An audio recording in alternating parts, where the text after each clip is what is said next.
We're here on FaceTime with the one and only Rob Mays. Rob, I'm really glad we got to talk to you today and catch up. I know you got a whole lot going on in your world, and I am curious to jump right into it. So talk to me about the music and everything that you got coming out right now. You have an EP that's about to drop. It's country music, and I'm really interested in the way you're delivering it because you're delivering it single by single. Is that correct? Exactly. I had a single, Closer, that came out on Friday.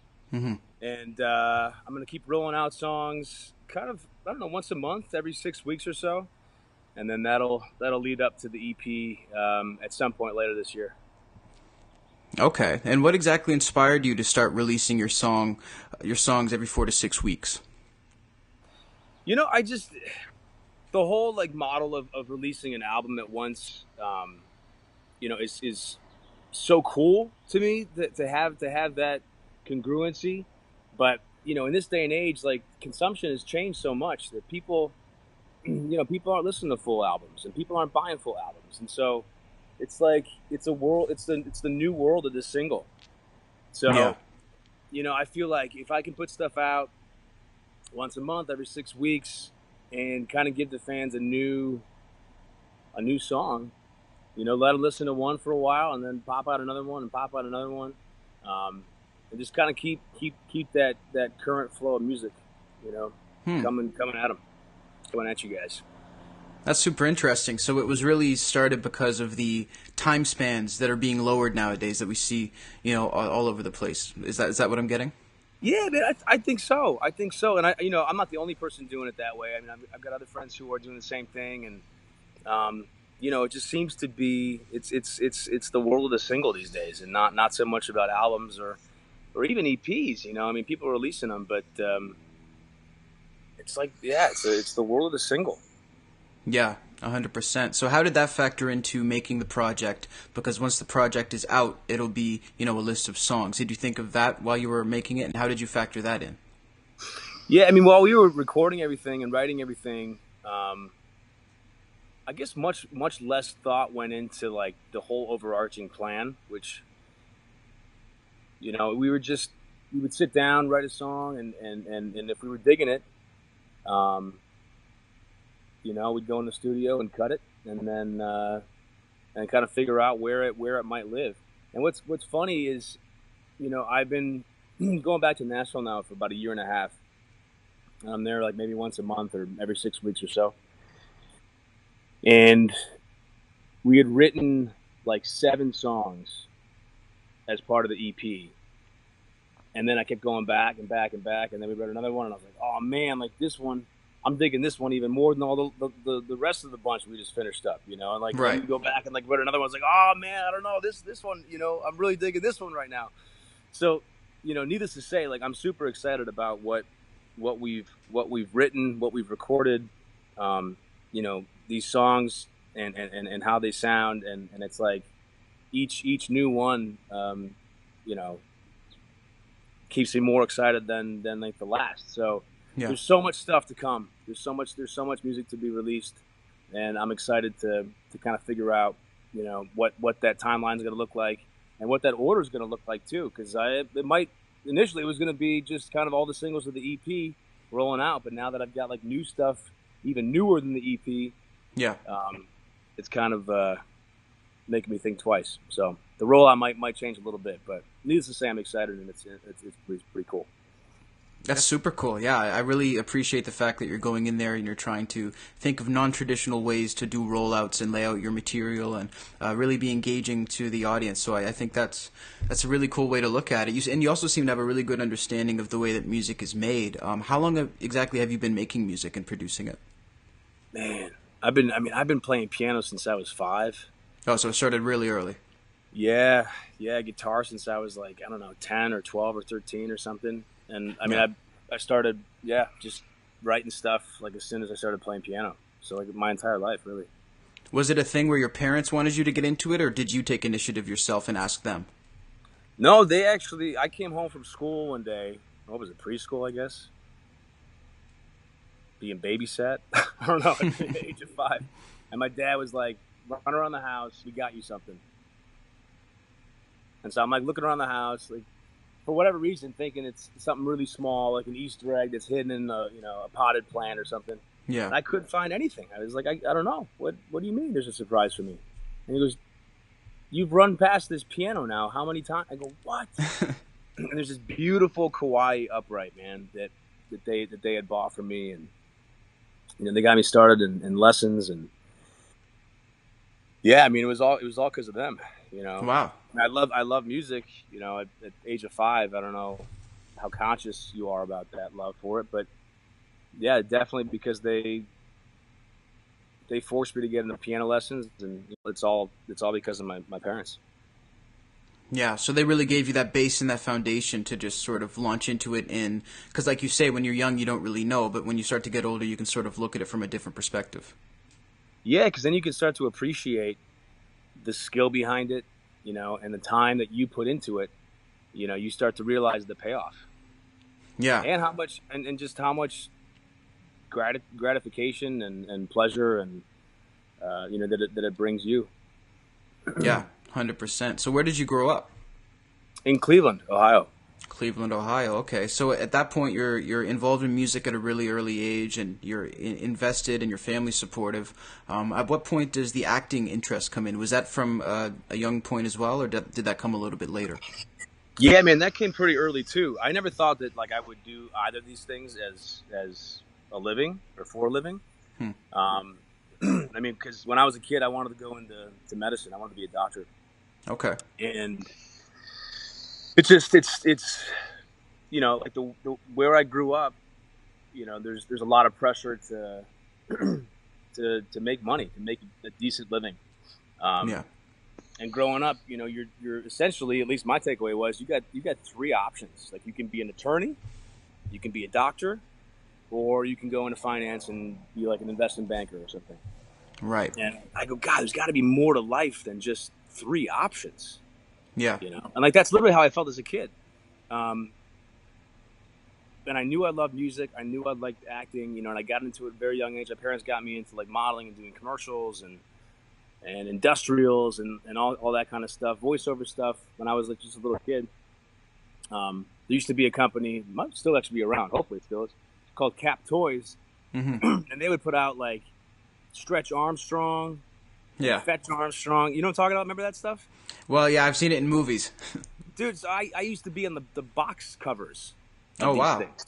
Like, if you look at Fetch, Stretch Armstrong's dog, it's me on the cover of the box. There used to be something called Sky Racers, which was like this remote-controlled race car thing that you'd hang these strings up like all over your bedroom or whatever, and there's these little like jet cars or whatever just race around. Yeah. I'm on the box. Pogs used to be huge when I was in school and growing up, and like they came out with a Pog maker, and like I'm on the box of the Pog. So I've been doing all that stuff like since I was a kid, and so that all started to kind of get me thinking about doing more acting. And then I started doing some plays, and I did plays in high school, and I did some plays in England when I went to school there. And then I decided to move to New York and pursue it, on Broadway. And I never got that opportunity because within like a month of moving to New York City, I got the lead in Jesse Torrero's follow-up to Soul Plane. Right. And then that led to the American Mall MTV movie, and that brought me out to Utah and then out to LA, and then I've been here ever since. So it seemed to be pretty sudden for you almost then, wasn't it? It was really sudden, man. Yeah, I mean, and it's like that's not the way it happens. Like, like typically speaking, I reached out to every single agency in New York City, and this was like 14 years ago, maybe 13, 14 years ago. And I just hit up every single one of them. And I did just a blind mailing to every single agency there. And my dad was going to the post office this day. And I said, hey, can you take this fat stack of headshot resume letter to the post office? Yeah. He's like, that's not the way to do it. This is a waste of money. Hmm. This is an absolute waste of money. I said, well, maybe. I mean, I'll pay for it. I'll pay for it. But you're going to the post office anyhow. Just drop it off. He's like, all right. And I got responses, and they wanted to meet. So next thing you know, I went to New York, I met with them, and then they wanted to sign me, and then, Yeah, man. So it happened like really, really, really quickly. Wow. And, you know, not to say that there haven't been lulls and, you know, valleys along the way. But like from the get go, it was fast. It was really fast. Yeah, exactly. And I think it's good that you throw that point in at the end because, you know, anybody who has that sort of pace at a certain point has put in years of work to get to that point. So, you know, that's definitely worth noting as well. Do you feel like part of it was because of your resume going so far back into your childhood? I mean, I think you know, I had experience doing that stuff, so that definitely helps. In Hmm. terms of like credits, like I didn't really have any credits to my name that people would look at in the bigger markets, you know, be it New York or LA, and be like, "Ooh, wow, like this guy," you know. Yeah. Um, but it's just it's every bit of exposure, every bit of the experience. It that's what creates it all. It's all predicated on all the little tiny bits of time that you put in, you know, to your craft, to just the honing, you know, and Yeah. it's all those those hours of honing that's what matters. 100%. So I'm curious when it comes from the point for you in New York where you can't take the Broadway opportunity because you're going to do your first lead in a major film. What's that transition like for you exactly from theater to film in that way? Oh man, I had no idea what I was doing.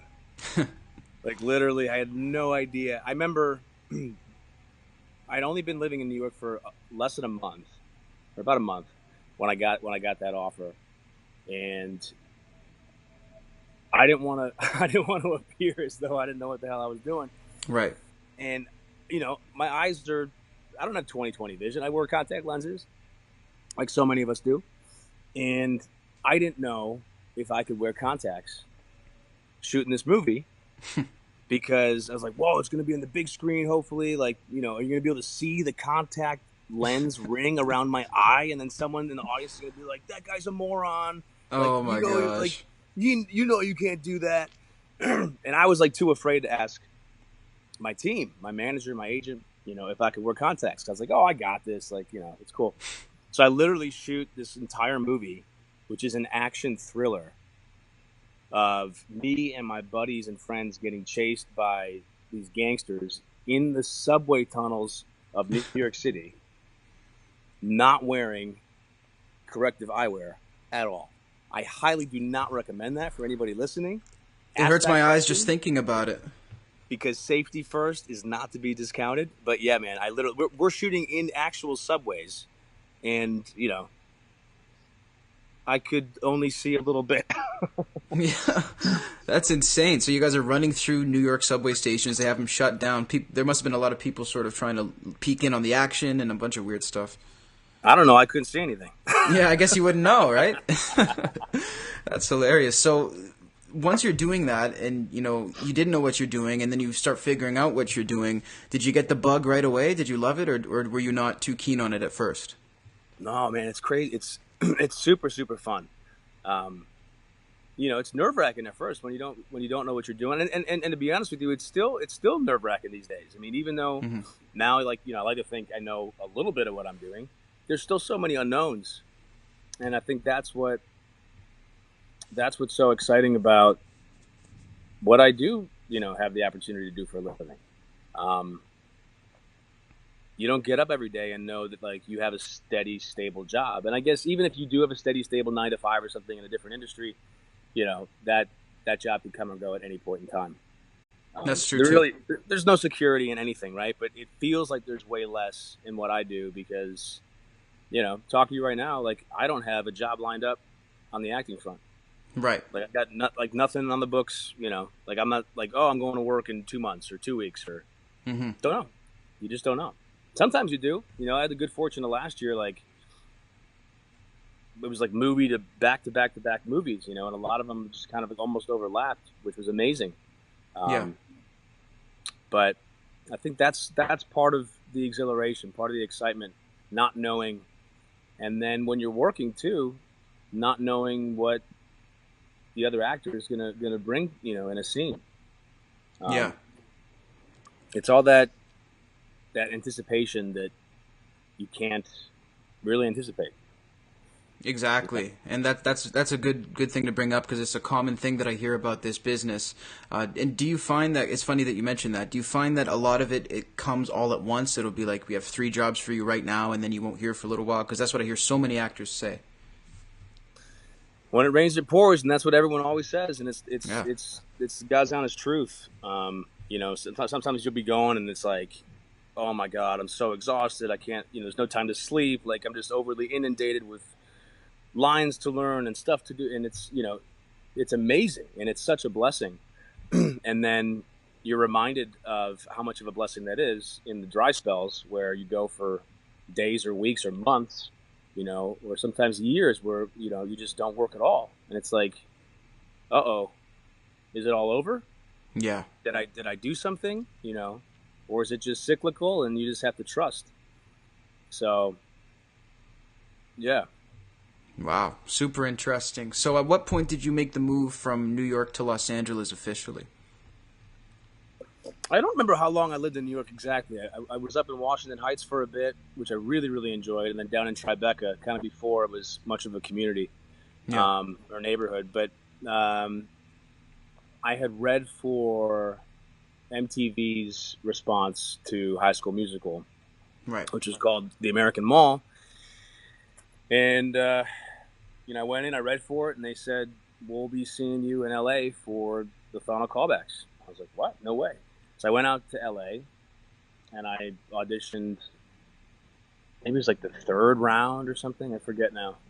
And I got the movie. So we next thing I knew, I was in Utah shooting that, in Provo and Salt Lake. And right afterwards, I just came straight to LA. I didn't even pack up my place in New York. I came straight to LA and just moved here, and then kind of months down the road, went back and packed up my place in New York. But that was what led me, you know, to Los Angeles. And what was crazy too, man, is that when we were shooting American Mall in Utah, you know, where Sundance is held, Mm-hmm. they asked us to come to some of their parties.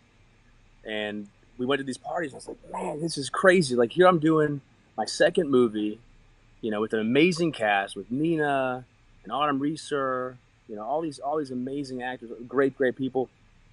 And now we're at this film festival. Don't have a movie there, but we're asked to be a part of it. I was like, man, how cool would it be to one day have a movie at Sundance?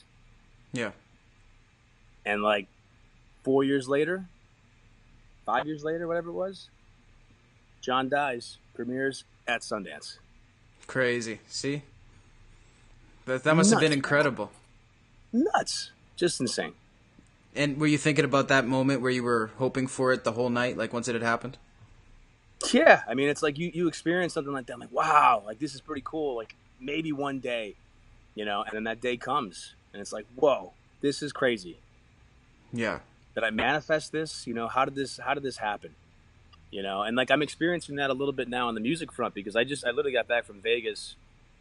You have to excuse me because my voice, I'm starting to lose it a little bit. I've been talking like nonstop for the past 2.5 days. That's okay.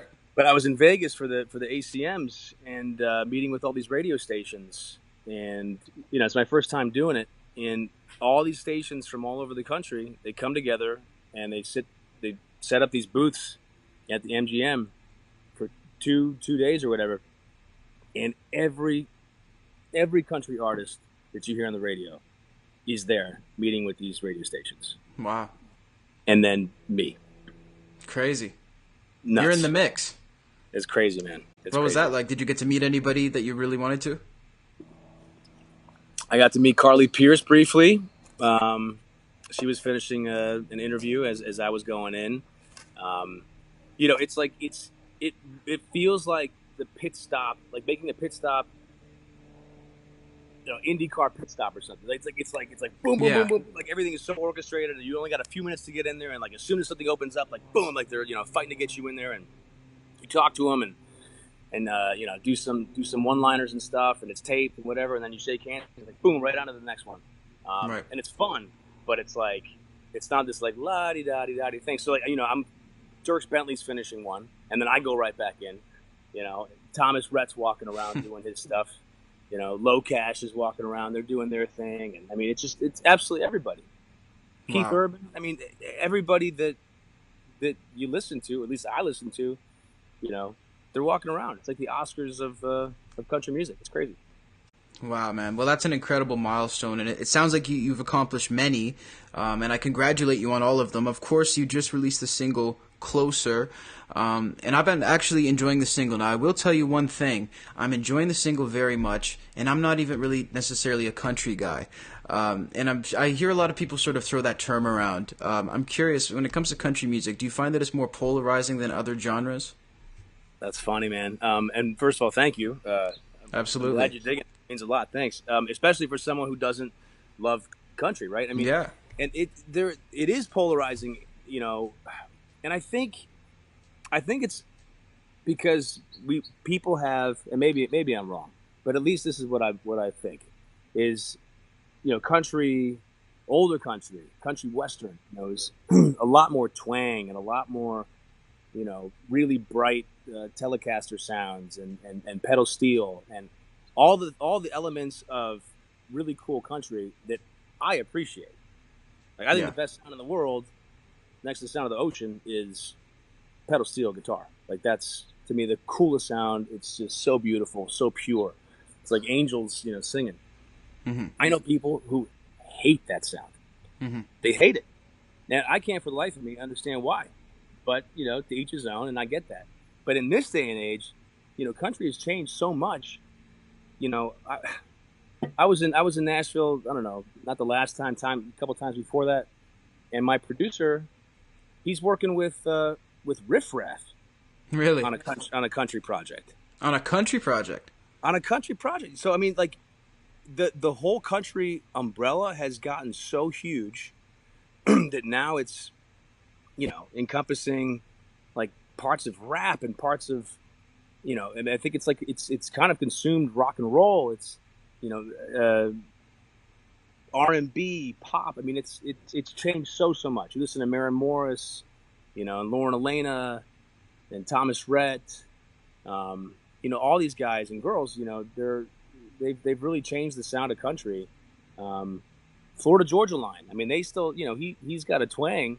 You know, he's got a very country sounding voice, but production wise, song wise, you know, it's a different thing now, and it's really changed. So I think when people are like, "Oh, I hate country," it's like, well, maybe you didn't appreciate, you know, the sounds of country and how it was being delivered to us 5 years ago, even, you know, 10 years ago. But today it's different, you know, and I'd say give it a second shot. You know, it's like Bloody Marys, man. I never used to like those things. Yeah. You know? Well, I All still of my don't, so I have to 20s try one. all of my 20s, man, I was like, oh man, Bloody Mary's disgusting. But I kept ordering them, and then one day I had it, and I said, ooh, this is delicious. Exactly. This is the stuff. And it's true. And, you know, this country has changed a lot. And it's interesting that you point out just how much it has crossed over, because it seems to be like even the forefront of most award shows and things like that. So I think the community is alive and healthy and well. And I think, you know, having artists like you coming out with great music is definitely helping keep that around. I want to remind everybody that the new single is called Closer. It just came out, and you have a bunch of new music coming out. When is the next single coming out? Is there a release date for that one yet? That's a great question. I need to actually sit down, I think, later today and kind of get these ducks in a row. Nice. Okay. Yeah, man, it's been pretty wild and Of like course. nonstop. So I gotta carve up some time and figure it out. But yeah, it'll be coming soon, really soon. Awesome. Well, we really look forward to it, and we'll be pumping it up. Rob, thank you so much for your time. Safe travels and best wishes. Thanks, man. Thanks so much for chatting. Thanks. Take care.